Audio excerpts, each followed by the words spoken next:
Iz naših krajev.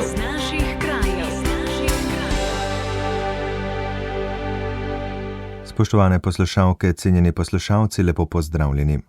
V tokratni oddaji iz naših krajev bomo 3 leta po uničujočih poplavah pogledali v Črno na Koroškem. Poročali bomo tudi o naložbi v kompleks Biotehnopolis v Ajdovščini, v prizadevanjih za vpis idrijskega rudnika med kulturne poti Sveta Evrope, turističnih zanimivostih Krškega in gradu Reichenburg ter obnovi Loretske kapele v Mariboru. Vabljeni k poslušanju. Radio Ognjišče v vašem kraju. V tem tednu so minila 3 leta od najbolj katastrofalnih poplav v zgodovini države. Na Koroškem so bile najbolj prizadete občine v Mežiški in Mislinjski dolini. Te pri obnovi zasledujejo cilj infrastrukturo in plazovita območja obnoviti tako, da bodo odporne na nove ujme. Nekatere občine so že čez polovico načrtovane obnove, še vedno pa opozarjajo na dolgotrajne postopke in pomanjkanje strokovnih kadrov. Mi smo se pogovarjali z županjo Črne na Koroškem Romano Lesjak. Kako kot županja ocenjujete to protipoplavno obnovo? V noči iz 3. na 4. avgust leta 2023, se pravi, tokrat je že 3. obletnica, smo doživeli katastrofalne poplave, kakršnih v Črni še ni bilo. Seveda bi se radi zelo lepo zahvalili vsem tistim, ki so nam v času poplav pomagali, številni prostovoljci, gasilci, vojska, gorski reševalci. In ko smo odstranili ta mulj, se je seveda začela popoplavna obnova. Na začetku nam je država pomagala z predplačilom, tako da smo lahko to popoplavno obnovo usmerjali sami. Takrat so dela potekala kar nekoliko hitreje, kot pa sedaj, ko je kar nekaj birokratskih ovir.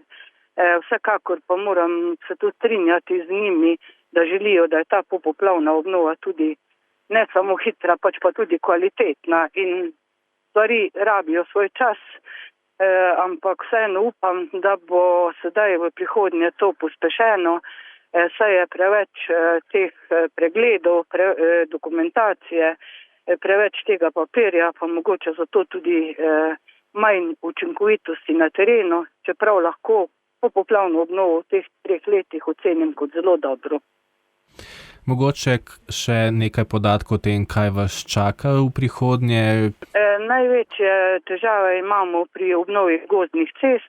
Tam smo absolutno dobili premalo teh popoplavnih sredstev, tako da računamo, da se bomo lahko dogovorili, da dejanska škoda ni sorazmerna z popisano škodo takrat, saj si bi želeli, da bi gozdne ceste, ki hkrati vozijo tudi do domov, pa tam se upravljajo tudi šolski prevozi, da bi jih lahko obnovili, pa po možnosti tudi zasfaltirali, saj si to vsi kmetje, ki še želijo bivati na teh območjih, tudi želijo.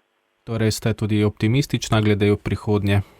Vsekakor. Jaz mislim, da bo popoplavna obnova potekala zdaj še 2 leti, je v planu pa je tudi, da bi se podaljšale še za naslednji 2 leti, in če bo temu tako, bomo lahko na koncu rekli, da smo Črno na Koroškem dejansko obnovili na način, da je trajnostna in odporna, pa tudi še lepša.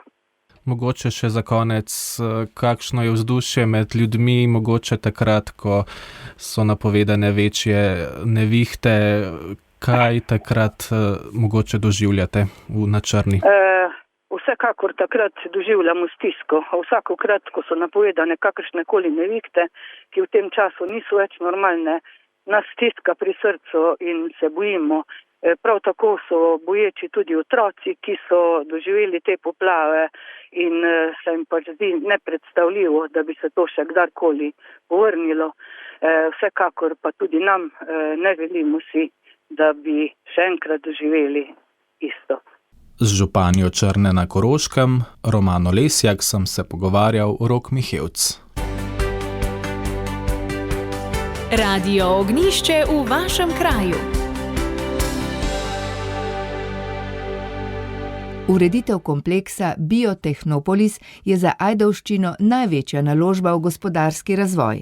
Na območju nastajajočega centra je občina že odprodala 2 sklopa zemljišč, v jeseni načrtuje prodajo naslednjega. Prvi 2 zemljišči v skupni površini 6,2 hektara sta decembra lani kupila Univerza v Novi Gorici, ki bo tam gradila prostore za 9 svojih laboratorijev in raziskovalnih centrov, in podjetje Galeta Bio. Trenutno je v izdelavi projektna dokumentacija za ureditev komunalne infrastrukture na tem območju, pravi ajdovski župan Tadej Beočanin. Kar pomeni, da bomo gradbeno dovoljenje pridobili pričakovano še v letošnjem letu. To bi pomenilo torej, da seveda lahko tako zasebni subjekti kot občina takoj konec tega leta oziroma v začetku naslednjega leta že pričnemo z gradnjami. Najintenzivnejša gradnja na tem območju naj bi potekala prihodnje leto in v letu 2028. Omenjeni projekt je sicer ključen za ajdovsko občino na področju gospodarstva. Prav tako pa je izjemnega pomena za razvoj celotne regije in biotehnološkega sektorja v državi. Na enem mestu bo namreč združil visokotehnološka podjetja, razvojno-raziskovalne in izobraževalne ustanove. Njegov cilj pa je pospešiti in olajšati prenos znanja med razvojno-raziskovalnimi institucijami in podjetji. Vanj bodo umeščene vsebine s področja biotehnologije, letalstva, informacijskih in zelenih tehnologij. Projekt je v prvi fazi vreden približno 200 milijonov evrov, od tega bo približno 30 milijonov evrov javnih sredstev, ostalo pa bodo prispevali zasebni vlagatelji. Predvideni vložek občine Ajdovščina je ocenjen na približno 10 milijonov evrov. Občina bo namreč ob komunalni infrastrukturi poskrbela še za osrednje elemente centra, kot so letalski muzej, center znanosti s konferenčnim centrom in park za rekreacijo. Radio Ognjišče v vašem kraju. V naslednjih minutah vas vabimo v lepe kraje Posavja, v Krško in grad Rajhenburg. Več bomo izvedeli v pogovoru z direktorico Centra za podjetništvo in turizem Krško, gospo Kristino Ogorevc Račič, ki jo prav lepo pozdravljam. Dober dan.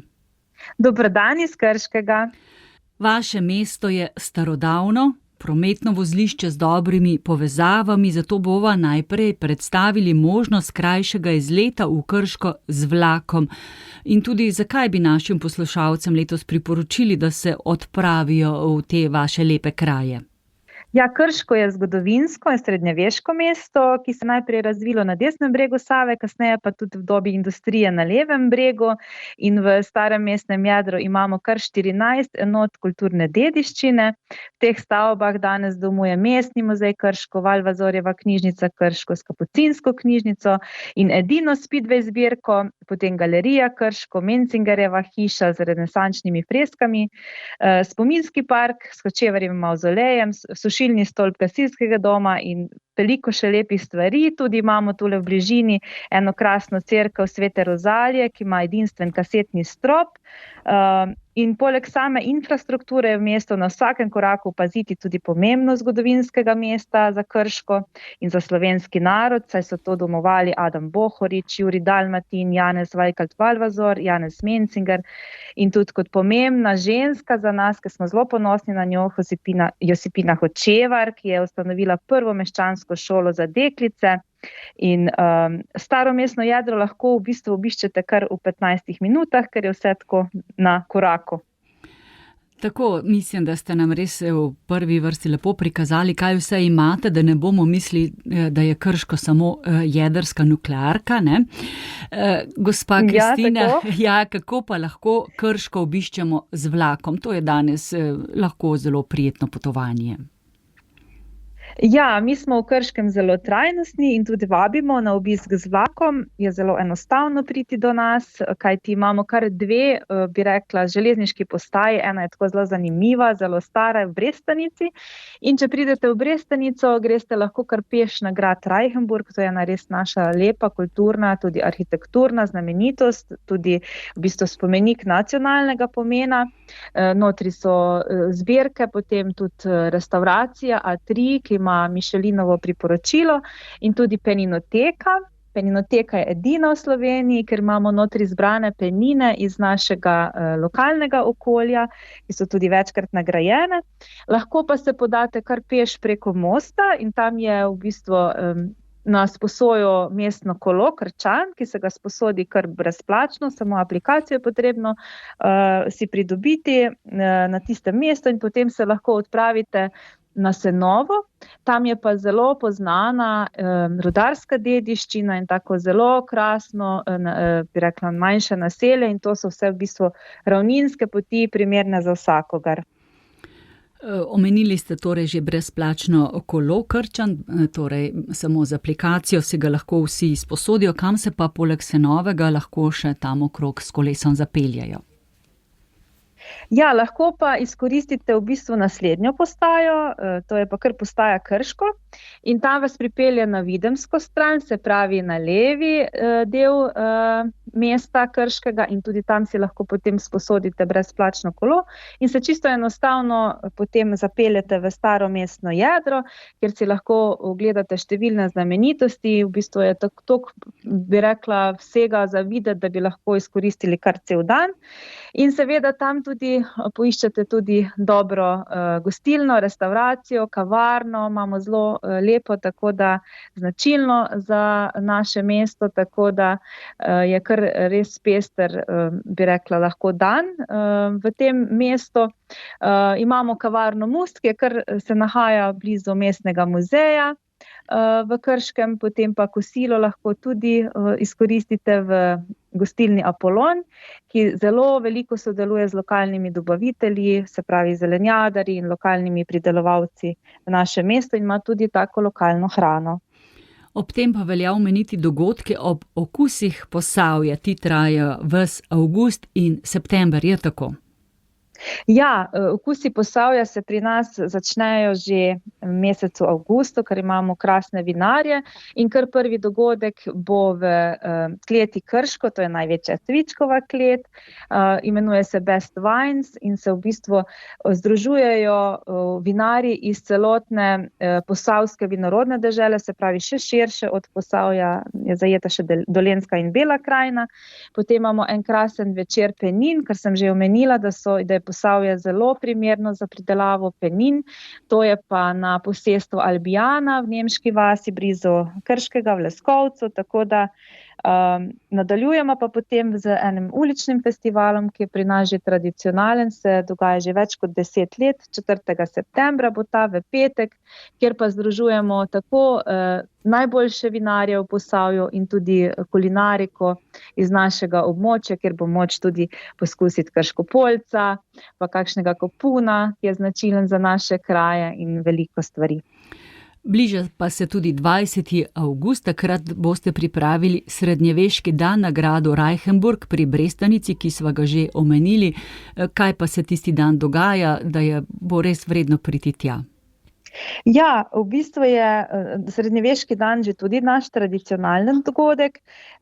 Dogajal se bo v soboto 22. avgusta, vse od 14. ure naprej bodo na gradu različne animacije v slogu srednjeveškega dne, se pravi to za najmlajše delavnice, potem od kaligrafije, izdelovanje mečev, potem imamo različne goste, kjer si bodo lahko obiskovalci ogledali, kako se je včasih živelo.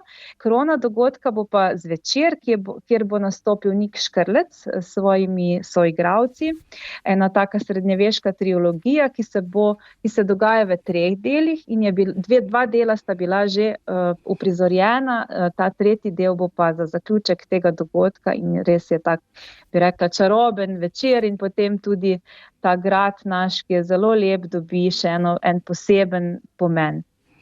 Tako, hvala lepa za ta pogovor. Gospa Kristina Ogorevc-Račič iz Centra za podjetništvo in turizem Krško je bila naša gostja. Vabljeni torej v Posavje in odkritja kulturno in kulinarično dediščino teh krajev naše lepe domovine Slovenije. Hvala lepa in nasvidenje. Nasvidenje, prijazno vabljeni. Pogovor sem za vas pripravila sestra Meta Potočnik. Radio Ognjišče v vašem kraju. Bo idrijski rudnik vpisan med kulturne poti sveta? Center za upravljanje z dediščino živega srebra Idrija je pred dnevi skupaj s še 7 partnerji iz 6 drugih evropskih držav na pristojni organ Sveta Evrope oddal skupen dosje z nominacijo za vpis njihovih rudarskih poti med kulturne poti sveta Evrope. V projektu sodelujejo še ustanove upravljavk dediščine nekdanjih rudnikov v Italiji, Španiji, Belgiji, Franciji, na Portugalskem in Slovaškem, ki so združene v Zvezo Evropske rudarske poti Svete Barbare. To združenje je bilo ustanovljeno na Sardiniji 4. decembra 2020 na god Svete Barbare, zavetnice rudarjev. V kratkem času se je razširil v mednarodno združenje, ki povezuje 8 ustanov iz omenjenih držav. Center za upravljanje z dediščino živega srebra Idrija se je kot edini član združenja iz Slovenije pridružil leta 2021.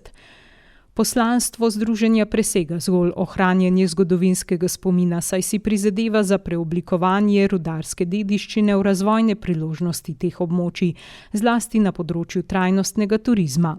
Konkretni rezultati teh prizadevanj na terenu so turistično-kulturne rudarske poti Svete Barbare, ki so jih članice združenja oblikovale vsaka na svojem območju.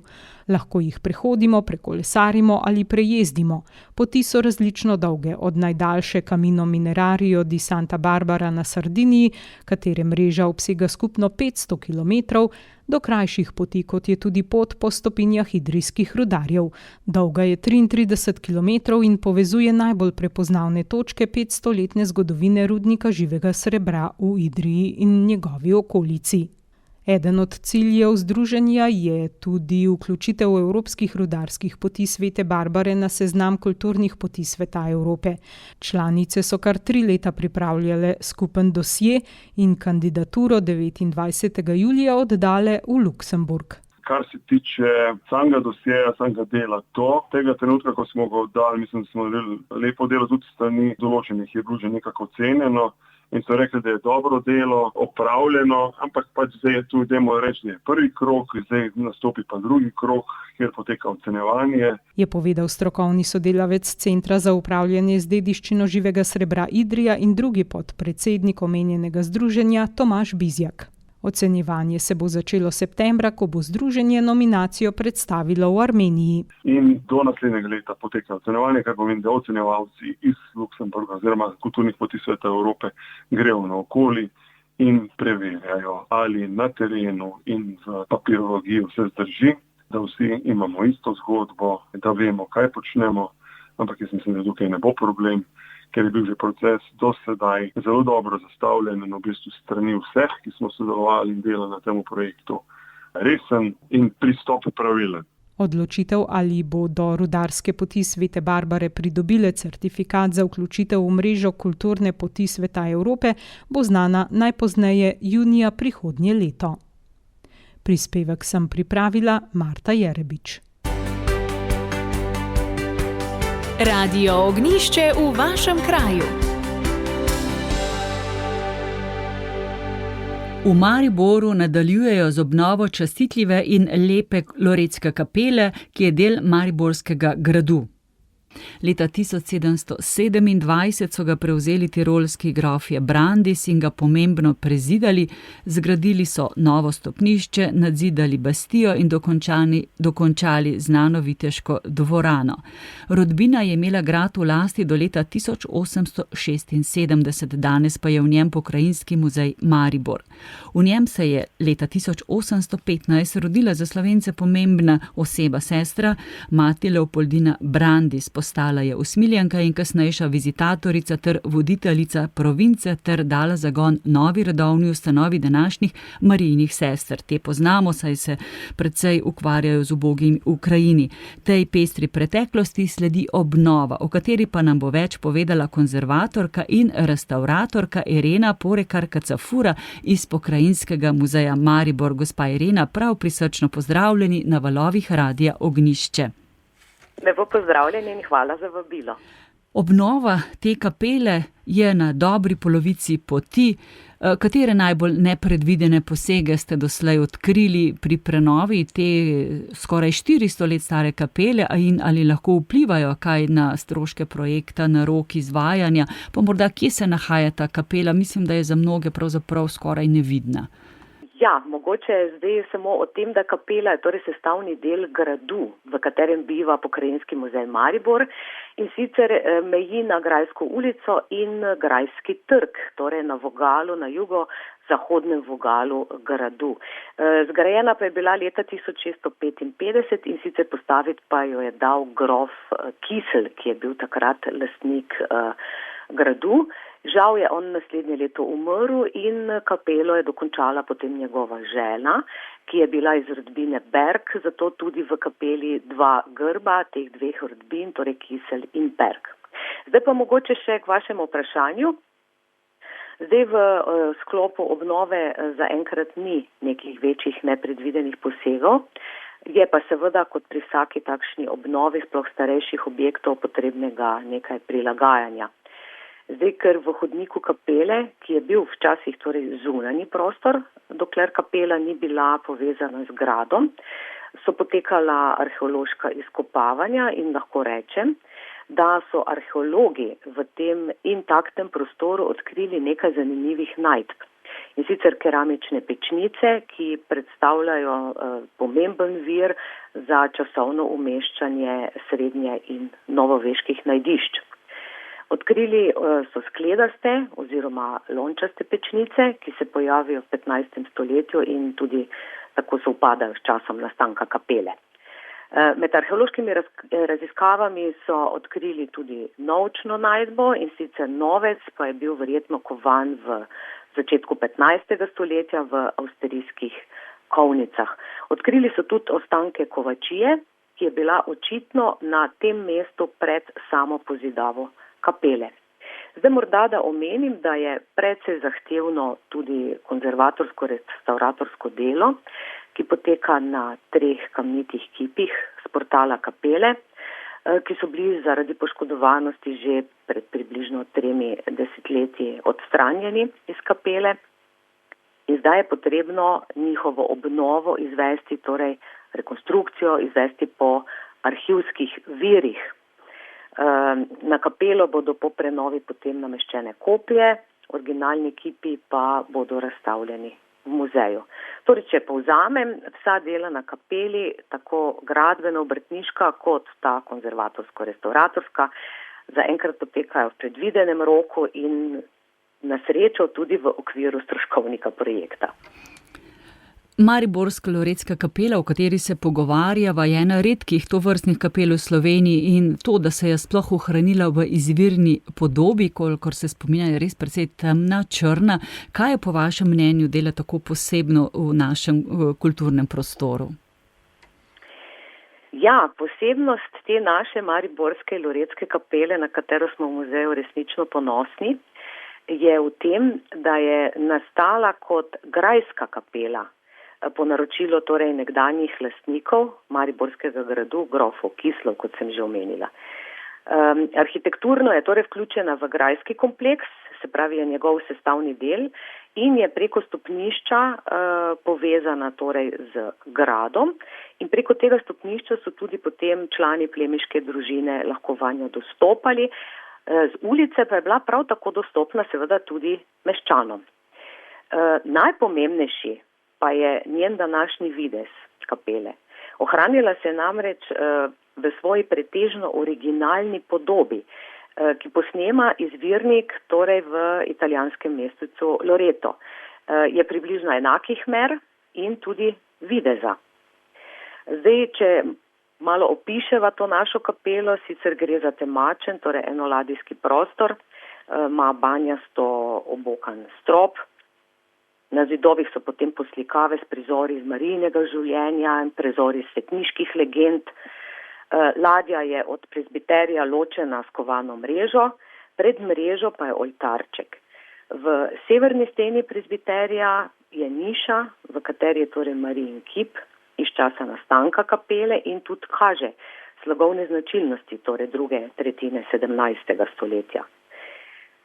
K občutku avtentičnosti pa doprinesejo tudi ohranjeni svečniki z grbi lastnikov, torej gradu Kislov in pa družine Berg, ki so jo dali postaviti, in tudi niz votivnih slik iz 17. stoletja, kar je redkost, ki so jih potem v kapelo prinašali verniki po želji po ozdravitvi in so tudi zdaj v postopku restauriranja in bodo kasneje v kapeli oziroma v zakristiji kapele tudi razstavljene. Gospa Irena Porekar-Kacafura iz Pokrajinskega muzeja Maribor je bila naša gostja.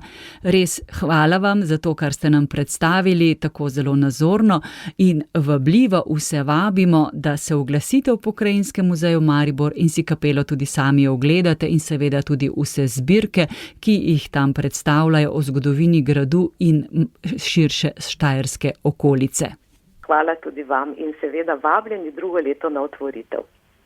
To je bilo v današnji oddaji, ki sem jo uredil Andrej Šinko. Vsem, če ste del zamudili ali bi prisluhnili še enkrat, vabljeni v audio arhiv Radia Ognjišče. Hvala za pozornost in lep pozdrav do prihodnjega tedna.